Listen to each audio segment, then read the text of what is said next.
Okay, dear friends, welcome back to the part 3 of UPSC Prelims 2018 paper, and we were discussing the rules to solve it. Now we have already discussed questions up to 82, 81, so the thing remains same. Coming to question number 82. Now there is one more general rule which you should be very careful of in the exam. Generally questions of polity will be trickier and you should go for what you have learnt.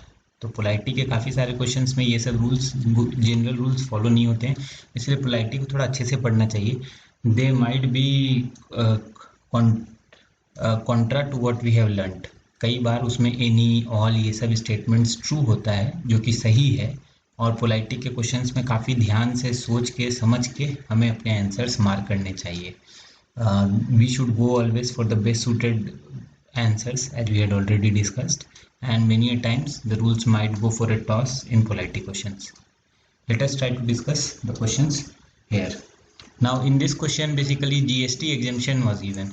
Now for which of them the GST will be exempted, so let us try to understand. तो देखिए GST किसी भी processed food पे तो लगेगा ही, तो 3 तो पहले ही इलिमिनेट हो जाएगा कि 3 पे तो एग्जेम्प्टेड नहीं हो सकता, तो will be left with only या तो ये ऑप्शन होगा या तो ये आंसर होगा. Now in this question the so 1 को तो देखने का जरूरत नहीं है, cereal grains. No chicken eggs cooked, अगर आप इसे हिंदी में देखते हैं चिकन एग्स कुक्ड को, तो इसमें मेन कंफ्यूजन यही था कि न्यूज़पेपर पे लगेगा कि नहीं, इसी से लोग कंफ्यूज हो रहे थे, इसी से चिकन एग्स कुक्ड को छोड़ दिया गया था. और चिकन एग्स कुक्ड का एक मुर्गी के अंडे पकाए हुए, तो मुर्गी के अंडे पकाए हुए इतना जेनरिक टर्म है कि जिसपे जीएसटी लगना काफ़ी ट्रिकी है. सो ये भी एग्जेम्प्टेड होगा जीएसटी से. अब न्यूज़पेपर कंटेनिंग एडवर्टीजिंग मटेरियल्स, ये इसलिए थोड़ा सा कंफ्यूजिंग हो गया था कि एडवर्टीजिंग मटेरियल पे तो जीएसटी लगता है पर न्यूज़पेपर पर जीएसटी नहीं लगता है. तो इसका राइट आंसर 1, 2 एंड 4 था, और ये एक डिफिकल्ट क्वेश्चन था एग्जामिनेशन में निकालने के लिए भी. क्वेश्चन नंबर 83 पे आते हैं. क्रिटिकल वाइल्ड लाइफ हैबिटेट, ये दिया गया या नहीं दिया गया definition, we are not too sure ये सही है कि नहीं. तो इसके लिए पहले तीनों स्टेटमेंट पढ़ते हैं. तो जैसे ही हम थर्ड स्टेटमेंट पे आते हैं, हम देखते हैं कि यूनियन मिनिस्ट्री दिया हुआ है एनवायरमेंट का. Always remember ministries will be generally wrong. वैसे भी पीवीटीजी दिया हुआ है ट्राइबल, और ट्राइबल्स के लिए तो ट्राइबल मिनिस्ट्री ही करेगा, यूनियन मिनिस्ट्री क्यों करेगा, any part of the India. तो जैसे ही हम ऑप्शन नंबर 3 को एलिमिनेट करते हैं, ये गलत, ये गलत, ये गलत, तो हमारा आंसर आ जाता है 1 एंड 2. तो ये सिंपल एलिमिनेशन स्ट्रैटेजी पे था कि किसको ज़्यादा जल्दी एलिमिनेट करना और किसको सही मानना है किसको गलत. तो मिनिस्ट्रीज को हमेशा गलत मान के चलिए. और उसके बाद फिर आप यहाँ से लर्निंग आपका ये है कि ये दोनों स्टेटमेंट सही है, तो इसको आगे के लिए भी समझ लीजिए कि Baigas have been given habitat right for the first time, तो ये हुआ होगा या सही है. और आरटीआई में डेफिनेशन को ये इंक्लूड किया गया होगा क्योंकि हमें उससे एक बड़ा गलत मिल चुका है. अब यार प्लांट डिजीज है, एसएनटी का क्वेश्चन है, ये चारों एक जेनरिक चीज़ है, बर्ड्स भी करेगा, तो इसके सारे ऑप्शन है. ये काफ़ी सिंपल क्वेश्चन था. अब हम एनपीओपी पे आते हैं. अगेन पहला स्टेटमेंट मिनिस्ट्री का है. अगर हम लोग यहाँ भी देखें लिखा हुआ है कि मिनिस्ट्रीज है, तो पहले ही इलिमिनेट कर दीजिए, तो 1 तो कट गया. अब आपका बचा 2 एंड 3. हम लोग जानते थे कि सिक्किम तो ऑर्गेनिक स्टेट है ही पहला इंडिया का, 3 आ गया. तो अब बचा कि ये ऑप्शन करें या ये ऑप्शन करें. अपेडा करता है कि नहीं करता है. Now APEDA is not ministry, समझिए, इट्स एन ऑथोरिटी. सो आपको इसमें लीप ऑफ फेथ लेना था. अगर इसके बाद आपका रूल इसमें वर्क नहीं करता कि एग्रीकल्चर एंड प्रोसेस फूड के लिए अपेडा एनपीओपी में आया है कि नहीं आया है. एक्चुअली अगर इसका कोई आंसर देखा होगा तो ये basically MC ministry of commerce में ये वर्क करता है अपेडा, और आई थिंक एनपीओपी भी मिनिस्ट्री ऑफ एमसीआई में ही काम करता है, तो इसलिए ये सही होता. पर मैं ये नहीं कह सकता हूँ कि आप इसको रूल से डिडक्ट कर सकते थे. रूल आपको एक इसको गलत करने में हेल्प कर देता, तो आपके 2 ऑप्शन एलिमिनेट हो जाते, तो आपका काम इजी हो जाता. आगे बढ़ते हैं. तो हम देखते हैं कि क्वेश्चन नंबर 86, मनी बिल के बारे में क्या सही नहीं है. मनी बिल हमेशा कंसोलिडेटेड फंड ऑफ इंडिया से होता है. एकदम डेफिनेशन पे जाइए. पॉलिटी का क्वेश्चन है, ये इसमें एनी और ये वर्ड अगर जाइएगा तो यहाँ भी एनी टैक्स है, यहाँ भी एनी है. तो पॉलिटी में हमेशा देखिए कि सही लाइन दिया है कि नहीं दिया है, उस हिसाब से ये गलत हो जाता और यहाँ पे आंसर आ जाता. फिर हम देखते हैं कि ये भी काफ़ी ट्रिकी क्वेश्चन था कि प्रेसिडेंट ऑफ इंडिया, आजकल पॉलिटी में काफ़ी ध्यान से देखना पड़ता है. तो value of the vote of each MLA varies from state to state, so I think this option was correct. And the value of the the value of the vote of the MPs of Lok Sabha is more than, तो यहाँ पे सबसे important ये word था, the vote of MPs. इसमें ये नहीं बोला गया कि द वोट्स ऑफ एमपी। तो अगर द वोट था, इसका यूपीएससी ने इंटरप्रिटेशन लिया कि एक एक वोट की बात हो रही है, the vote of MPs is more than the vote of, तो बेसिकली मोर नहीं है, ये बराबर है, इसीलिए ये गलत था और इसका आंसर, आई थिंक इसका आंसर ए था। तो 87 का आंसर ए था, पहला स्टेटमेंट सही था। अगेन पोलारिटी में काफ़ी अच्छे से समझ के करना है। ये वाला क्वेश्चन एकदम रूल बेस्ड है। एडिशनल प्रोटोकॉल ऑन आईएईए, मैंने आपको कई बार बताया, यहाँ मैंने लिखा भी है इसके बारे में T8 में, कि पहले देखिए कि सिमिलर ऑप्शन क्या था, the civilian nuclear reactors, the military nuclear reactors, NSG और एनएसजी। तो या तो ये दोनों में से आंसर होगा या तो ये दोनों में से आंसर होगा। क्यों? क्योंकि इन दोनों में भी एनएसजी है, इन दोनों में आईएईए, सिमिलर टाइप के ऑप्शन दिए हुए। ना यहाँ पे दिया हुआ ऑटोमेटिकली, ऑटोमेटिकली वर्ड गलत होता है, तो ये जैसे ही गलत हो गया तो ये एनएसजी वाला, ये वाला तो पहले ही हट गया। अब हम देखते हैं कि यहाँ क्या दिया, आईएईए। तो मैंने आपको हमेशा बोला जो क्वेश्चन का स्टेटमेंट में होता है वही आंसर में भी होना चाहिए, जनरली अगर आपको सही लगता है। यहाँ भी आईएईए दिया है, यहाँ भी आईएईए, तो एनएसजी वाला भी हट गया। एकदम रूल से चल रहे हैं हम लोग, ऑटोमेटिकली हटा, ये हटा। अब देखिए कि क्या दिया है भाई, military nuclear installation will come under the inspection, या तो ये सही होगा या तो सिविलियन न्यूक्लियर। अब कोई भी कंट्री अपना मिलिट्री न्यूक्लियर इंस्टॉलेशन कभी भी क्यों लाने देगी किसी भी चीज में, एटॉमिक एनर्जी में। एटॉमिक एनर्जी में जितने भी डील्स होते हैं जनरली वो सिविल न्यूक्लियर रिएक्टर्स को लेके होते हैं, तो इसका आंसर ये हो जाएगा। लॉजिक प्लस अगर आपने रूल किया होता तो आसान हो जाता। एशियान के साथ फ्री ट्रेड एग्रीमेंट या पार्टनर किन के होंगे, तो जो एशियान के बगल में होंगे, तो जो दूर वाले कंट्रीज हैं कनाडा और यूएस, उनके नहीं होंगे। जो नज़दीक वाले हैं आरसीईपी कंट्रीज बेसिकली जो थे उनके होंगे। आप यूएस या कनाडा में से किसी को भी एलिमिनेट करते हैं, आपका आंसर आसानी से आता। तो in exam that was an easy question.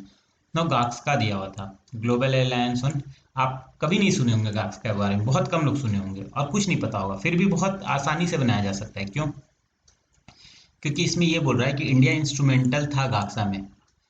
तीनों चीज देखिए, सबसे पहला इसका आउटकम, तो फिर से डेट दिया हुआ है, डेट हमेशा ट्रिकी होता है, तो वी डोंट नो गाक्सा बना कि नहीं पेरिस एग्रीमेंट में। पर पेरिस एग्रीमेंट इतना बड़ा एग्रीमेंट था और इतना इंपॉर्टेंट था कि बना होता तो पता होता हमें, तो इसको अभी डाउट पे रखते हैं। Membership does not create any binding obligation, always remember कि इस तरह के जो अलायंसेज होते हैं उसमें ये सही बात है, कभी भी कोई बाइंडिंग ऑब्लिगेशन नहीं करता है, हमने एक रूल में भी बताया है इस तरह का। रामसार है, ये है, कोई बाइंडिंग नहीं हो सकता ये सबका। और इंडिया इंस्ट्रूमेंटल था गाक्सा में। अगर इंडिया पहले से ही होता, खुद ही क्लाइमेट स्मार्ट एग्रीकल्चर कंट्री नहीं है, इंडिया उसका मेंबर हो सकता है, पर इंडिया इंस्ट्रूमेंटल नहीं हो सकता इसके क्रिएशन में, तो ये गलत हो जाएगा। तो देखिए कि 3 किस में गलत है, इसमें है, इसमें है, इसमें है, तो ऑलरेडी आंसर डायरेक्टली 2 आ गया। तो ये तो सही था ही, आंसर भी 2 आ गया, हमारा कॉन्फिडेंस बढ़ गया। ऐसे भी तो इससे पता चल गया कि ये वाला भी गलत है, इससे हमारा कॉन्फिडेंस और बढ़ गया कि ईयर गलत था। और डिजिटल इंडिया, डिजिटल इंडिया एक ऐसा कॉन्सेप्ट है जिसमें विलेजेस को डिजिटाइज करने की बात की गई है। तो जहाँ पे भी हमारे विलेजेस को इंटरनेट से, वाईफाई, यही तो हमारा मेन डिजिटल इंडिया का पर्पस है। ये बिग डेटा और ये जो ये सब दिया हुआ था कि India own internet companies like China, ये कहीं भी डिजिटल इंडिया के कॉन्सेप्ट में नहीं है। वरना हम बात कर रहे थे कि फ्लिपकार्ट भी डिजिटल इंडिया के अंतर्गत आता है, हम बात कर रहे थे नई इंटरनेट कंपनीज हमें बनानी है डिजिटल इंडिया के तहत, ऐसा तो कभी नहीं हुआ, ऐसा तो किसी ने नहीं बोला। तो इस तरह का बिग डेटा कॉरपोरेशंस का तो कभी नहीं आया कि डिजिटल इंडिया में। डिजिटल इंडिया का मतलब है गवर्नमेंट क्या करना चाहती है, बस जोड़ना चाहती है सबको, जो हम भारत नेट और इसकी बात करते हैं। तो इसका आंसर ये होगा। कभी कभी क्या होता है कि हम लोग, एक डेफिनेशन है, ये डेफिनेशन बेस्ड क्वेश्चन है, मैं बार बार बोलता हूँ डेफिनेशन बेस्ड क्वेश्चन को अच्छे से अप्रोच करिए, समझिए कि उसका डेफिनेशन और एम्बिट क्या है।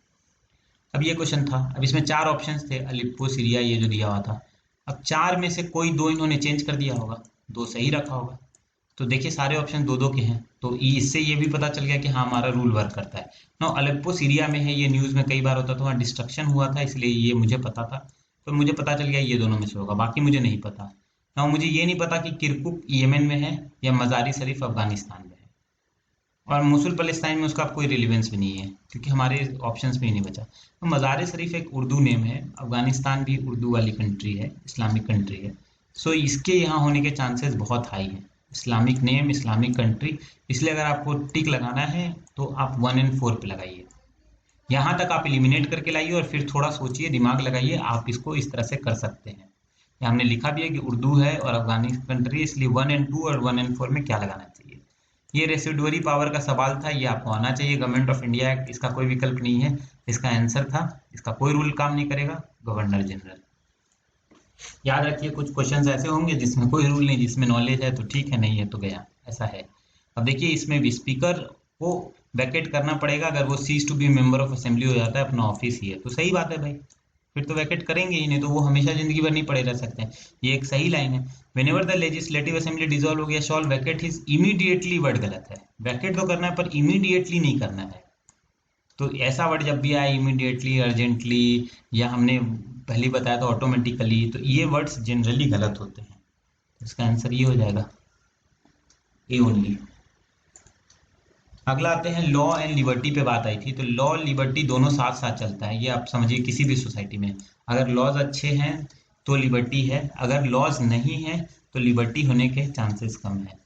तो अगर लिबर्टी है तो लॉज लोग ही बनाएंगे, ऐसा कोई जरूरी नहीं है, लोग सेलेक्ट कर सकते हैं, गवर्नमेंट बना सकती है।